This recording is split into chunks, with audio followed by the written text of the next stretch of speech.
اگر ہم کسی بھی کام کو کرنے کے لیے جب ہم سرگرم ہو جاتے ہیں، ریڈی ہو جاتے ہیں،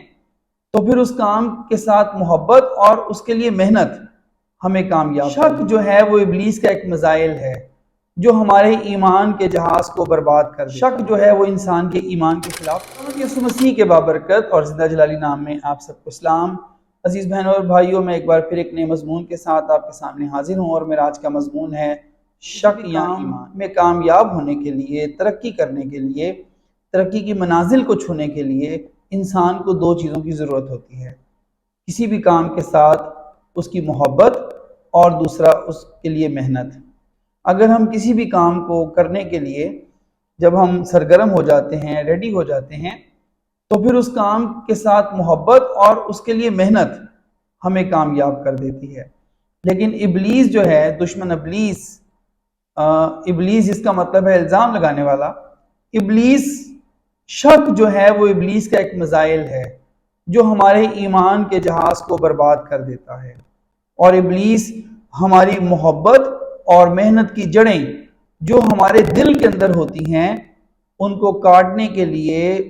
ابلیس جو ہے وہ شک کا سہارا لیتا ہے اور ہماری زندگیوں میں شک کا بیج بو دیتا ہے تاکہ وہ محنت اور محبت کی جڑوں کو کاٹ ڈالے۔ شک جو ہے وہ انسان کے ایمان کے خلاف کام کرتا ہے۔ اس کے 11ویں باب کی 6 آیت میں لکھا ہے، اور بغیر ایمان کے اس کو پسند آنا ناممکن ہے، اس لیے خدا کے پاس آنے والے کو ایمان لانا چاہیے کہ خدا موجود ہے۔ خدا جو ہے وہ ہر بشر سے یہ چاہتا ہے کہ انسان جو ہے وہ خدا پر ایمان رکھے۔ ایمان کا مطلب ہے بھروسہ رکھنا، توکل رکھنا، یقین کرنا۔ اور اگر ببلیکلی دیکھیں تو ایک کتاب میں نے پڑھا تھا، خدا کے خادم نے کیا ہی ایمان کی تعریف کی، تو وہاں اس طرح لکھا تھا، ایمان کا مطلب ہے خدا کے وعدوں کا یقین کرنا کہ خدا نے بائبل مقدس کے اندر جتنے وعدے کیے ہیں، خدا ان سب وعدوں کو پورا کرنے کی قدرت رکھتا ہے، اور یسوع مسیح خدا کا بیٹا اور ہمارا نجات دہندہ ہے۔ یہ مسیحی ایمان کی تعریف ہے۔ اور اگر ہم عبرانیوں اس کے 11ویں باب اور پہلی آیت میں، تو بائبل مقدس ایمان کی تعریف اس طرح کرتی ہے: اب ایمان امید کی ہوئی چیزوں کا اعتماد اور اندیکھی چیزوں کا ثبوت ہے۔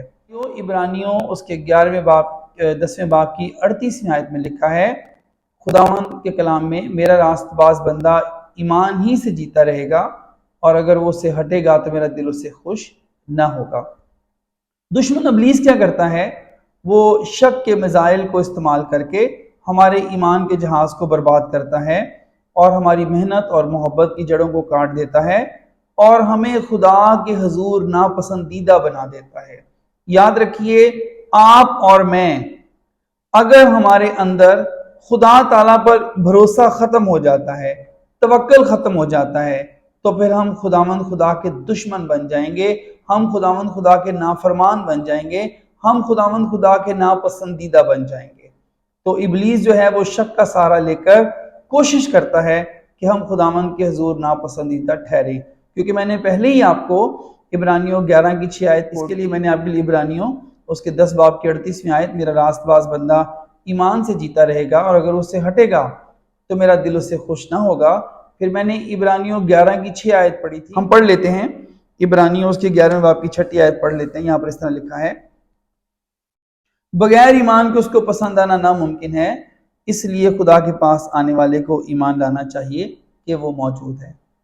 عزیز بہنوں اور بھائیوں، ہم آسمانی برکات کو حاصل کر سکتے ہیں۔ خداوند ہمیں بڑی سے بڑی برکت دے گا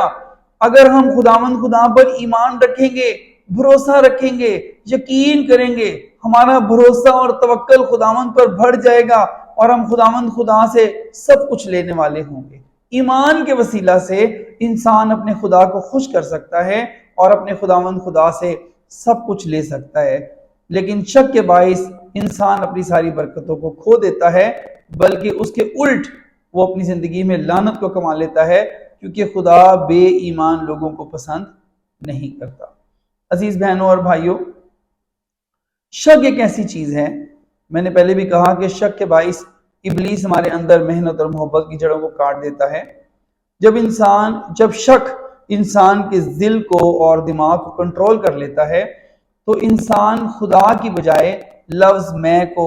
استعمال کرتا ہے، اور لفظ میں جو ہے وہ خود ہی سے بت پرستی تک پہنچا دیتا ہے انسان کو۔ اور جب انسان کے دل و دماغ پر شک قابض ہو جاتا ہے تو پھر انسان جو ہے وہ اس طرح کی لینگویج استعمال کرتا ہے کہ میں بہت غریب ہوں، دوسرے لوگ مجھ سے زیادہ امیر ہیں، میں کمزور ہوں، دوسرے جو ہیں وہ زوراور ہیں، میں خدا کی پیروی نہیں کر سکتا، میرے لیے یہ بہت مشکل کام ہے، میں نیک کام نہیں کر سکتا، میں ترقی نہیں کر سکتا، میں فلاں ڈگری حاصل نہیں کر سکتا۔ تو پھر انسان جو ہے وہ شک کی حالت میں آ کر تو وہ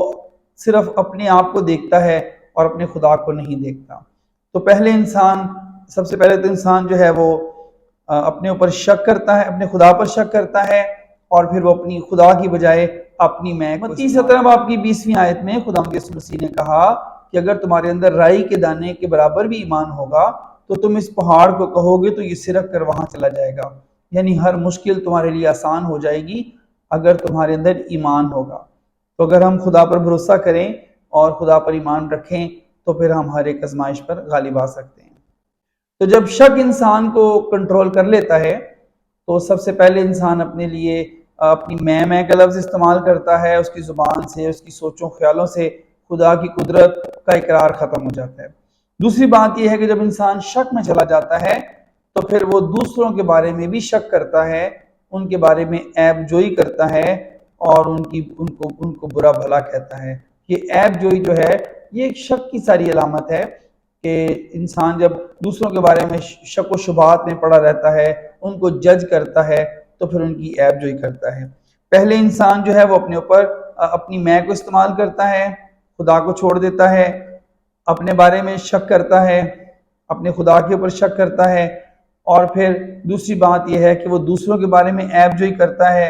اور پھر ایک وقت آتا ہے کہ وہ خدا کے بارے میں بھی شکوے شکایت شروع کر دیتا ہے، خدا پر بھی شک کرنا شروع کر دیتا ہے۔ تو اگر ہم دیکھیں تو بہت سارے لوگ کہتے ہیں جی خدا تو میری سنتا ہی نہیں ہے، خدا مجھے جواب ہی نہیں دیتا، خدا میرے حالات نہیں بدلتا، خدا مجھے تبدیل نہیں کرتا، اور بہت سارے لوگ جو ہے وہ خدا پر لوکا کی انجیل اس کے 17 باب کی 32ویں آیت میں لکھا ہے کہ تم لوط کی بیوی کو یاد رکھو۔ جیسے کہ آپ سب نے سدوم و عمورہ کی کہانی کو پڑھا ہوگا، خدا نے فرشتے بھیجے کہ گندک اور آگ سے سدوم و عمورہ کو تباہ کرے۔ تو جب فرشتوں نے لوط کو کہا کہ ہم یہاں سے فوراً نکلیں تو لوط کی بیوی نے شک کیا اور پیچھے مڑ کر دیکھ لیا، اور وہ نمک کا ستون بن گئی، اور وہ ستون آج بھی کھڑا ہے، اور جو سدوم و عمورہ کا علاقہ ہے وہ وہاں پر بحر مردار بن گیا ہے، ایک ایسا سمندر بن گیا ہے جس کے اندر نمک ہی نمک ہے، اور اتنی نمکینی ہے کہ وہاں کوئی چیز بھی زندہ نہیں رہتی، اور اس کا نام بحر مردار بن گیا ہے، اور اس کے کنارے پر لوط کی بیوی کا بت آج بھی کھڑا ہے۔ تو چونکہ لوط کی بیوی نے خدا پر شک کیا، فرشتوں پر شک کیا، خدا کے پیغام پر شک کیا، خدا ان کو بچانا چاہتا تھا لیکن انہوں نے شک کیا۔ عزیز بہنوں اور بھائیوں، انسان جب شک کی حالت میں آتا ہے تو میں نے کہا کہ اپنے بارے میں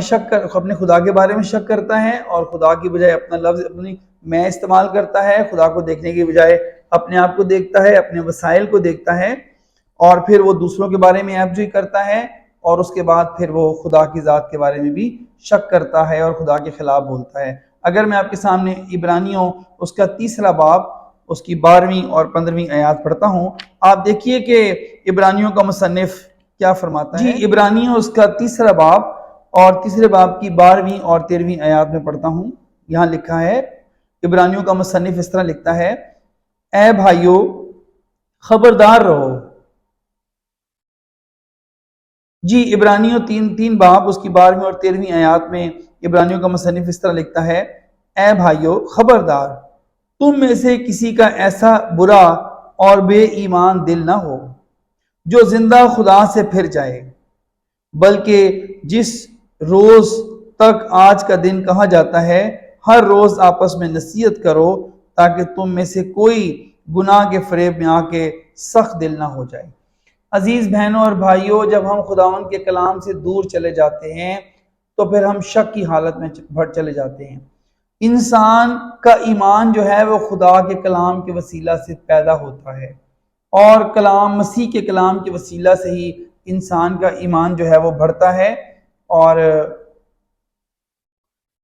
جو لوگ کلام سے دور چلے جاتے ہیں وہ پھر شک کی حالت میں چلے جاتے ہیں، اور ایک وقت ایسا آتا ہے کہ انسان کا دل خدا سے برا ہو جاتا ہے، اور یہ بڑی خطرناک حالت ہے۔ تو عبرانیوں کا مصنف کہتا ہے کہیں ایسا نہ ہو کہ تمہارا خداوند خدا سے دل پھر جائے اور تمہارا خداوند خدا سے دل برا ہو جائے۔ اگر ہم اسی بات میں آگے بڑھتے ہیں شک کے بارے میں سیکھتے ہوئے، تو گنتی 13 باب اس کی 23ویں آیت سے 33ویں آیات میں وہاں لکھا ہے کہ خدا نے بنی اسرائیل قوم سے ملک کنعان کا وعدہ کیا کہ خدا ان کو ملک کنعان تک پہنچائے گا۔ جب وہ ملک کنعان کے قریب پہنچے تو موسیٰ نے اور بنی اسرائیل قوم نے اپنی قوم میں سے انہوں نے 12 عقل مند اور چنیدہ لوگ چنے کہ ان کو ملک کنعان میں بھیجیں، وہاں پر وہ جائیں، وہاں پر کچھ دن رہیں، تو وہاں جا کر وہ رہ کر اور ملک کنعان کا جا کے جائزہ لے کر آئیں، جاسوسی کر کے آئیں کہ وہاں کے لوگ کیسے ہیں، ان کا رہن سہن کیسا ہے، کیونکہ ہم نے ان پر حملہ کرنا ہے۔ جب وہ 12 لوگ گئے اور وہ 40 دن تک ملک کنعان میں رہے، اور 40 دن رہنے کے بعد جب واپس آئے تو پوری قوم بڑی شدت سے ان کا انتظار کر رہی تھی، اور ان میں سے جو 2 مرد تھے انہوں نے انگور کا ایک گچھا 2 مردوں نے اٹھایا ہوا تھا، اور جب واپس آ رہے تھے تو انگور کا گچھا دیکھ کر ساری قوم جو ہے وہ حیران ہو گئی کہ ایک انگور کا گچھا اور 2 آدمی اٹھا کے لا رہے ہیں۔ تو ان میں سے کچھ لوگ جو تھے وہ شک میں مبتلا ہو گئے، انہوں نے ڈرانے کی کوشش کی، انہوں نے کہا وہ تو بڑے قداور لوگ ہیں اور بڑے زوراور لوگ ہیں، ہم ان پر حملہ نہیں کر سکتے، ہم ان سے جنگ نہیں لڑ سکتے، ہم ان پہ غالب نہیں آ سکتے۔ لیکن کچھ نے ان کو ہمت دلائی، ہمت باندھی اور ان کو دلیر کیا۔ عزیز بہنوں اور بھائیوں، اگر ہم اپنے آپ کو دیکھیں گے تو ہم کمزور ہو جائیں گے، اگر ہم اپنے حالات کو دیکھیں گے تو ہم کمزور ہو جائیں گے، اگر ہم اپنی تعلیم کو دیکھیں گے، اپنے تجربوں کو دیکھیں گے تو ہم کمزور ہو جائیں گے، لیکن اگر ہم خدا کی ذات کو دیکھیں گے تو پھر ہم دلیر ہو جائیں گے، اور پھر ہم ایمان سے خدا سے سب کچھ پا سکتے ہیں۔ ایمان ہی کے وسیلہ سے انسان اچھی چیزوں کا وارث بنتا ہے، ایمان ہی کے وسیلہ سے